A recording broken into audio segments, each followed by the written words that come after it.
What's up, guys? So got the Retrofreak hooked up. This is the screen that you're presented with, where you get a little intro splash screen that says Retrofreak on there when you first power on the console.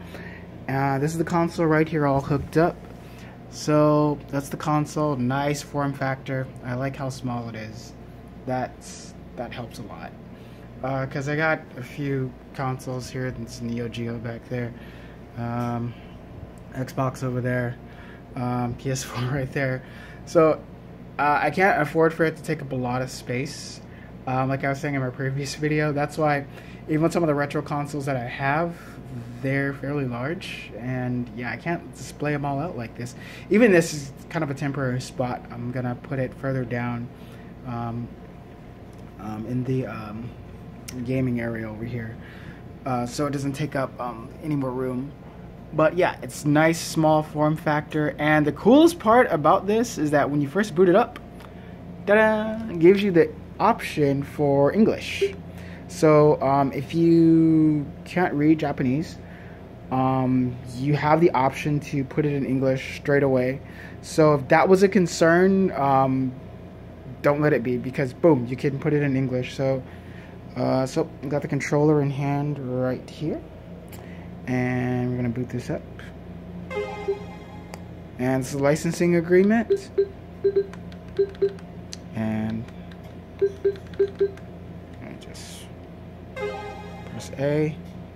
And then you just do some screen calibration and a bunch of other stuff here. So let's see.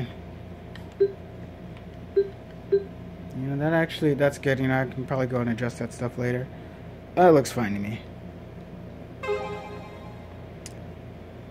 Yep. Okay, that's good to know. So at least they warn you about the whole input lag thing before the fact. So my TV, in fact, does not. It's kind of auto adjust based on the settings I have for the HDMI. So I'm good on that. And boom, there we go. There is the screen that you see. So it tells you, it can actually see my micro SD. I have a 32 gigabyte micro SD plugged in. It tells you the games that would be stored on there for PC Engine, Game Boy, Game Boy Advance, Mega Drive, PC Engine, and Super Famicom. It tells you you can go to the controllers, you can go to the AV settings, you can go to cheats. This is really awesome. So the interface is really nice. I think that's something that often can get overlooked with some of these systems, is the UI and UX. Sometimes it's an afterthought, and it can be a bit of a pain when you're digging through menus trying to find stuff. So yeah, so what I'm gonna do is I'm gonna try out a few games. Just give you a quick glance at what I'm gonna be trying out here. These I picked up when I was in Japan just yesterday. I got back, for those who don't know. So I picked up Final, I think it's called Final Blaster. It looked like a pretty fun game. Got that from Trader. I have been looking for this for a long time. Huge Ninja Gaiden fan since I was a small child. I played the arcade version of it, and when I actually saved up enough money to get a Nintendo, my mom helped me out. My mom's awesome. When I finally saved up enough money to get a Nintendo, this is the first game that I got, along with, of course, Super Mario, that comes packaged with it. I played it to death. So when I actually found out that they made a PC Engine version many years later, I was like, man, gotta have that. Also picked up Darius Plus.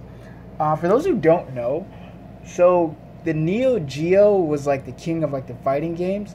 The PC Engine was like the king of the shmups, the shooter games.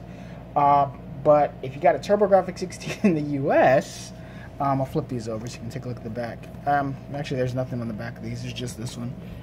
But if you got a TurboGrafx, let's see if we can zoom in here. Come on, camera. Nope, it's being a jerk. Yeah, but nonetheless, anyway. But yeah, if you had a TurboGrafx 16 in the US, NES pretty much put a stranglehold on all the third-party developers. So the system did not get a lot of support. So that's why the library for the TurboGrafx 16 in the US so meager compared to the PC Engine. The PC Engine enjoyed a lot of success in Japan. A lot. So much so that you'll see games for the Mega Drive and the Genesis, such as like Space Harrier, on the PC Engine in Japan. So for those of you who say may not want a console like this, if you want to pick up like a cheap PC Engine, you can do that for like around 40-50 bucks. I actually picked one up. I'll do another, it's not in a box, I'll do an unwrapping video of the PC Engine that I picked up from Super Potato, around $40 US. That's a steal for a really great console. It's actually smaller than this little guy here, but that's for another video. So yeah, I'm gonna try these games out, see if they work, and yeah, I'll be back. So once again, if you like the content, hit the like button, feel free to subscribe, and I'll try to push more information out. Thank you guys again for watching. Bye.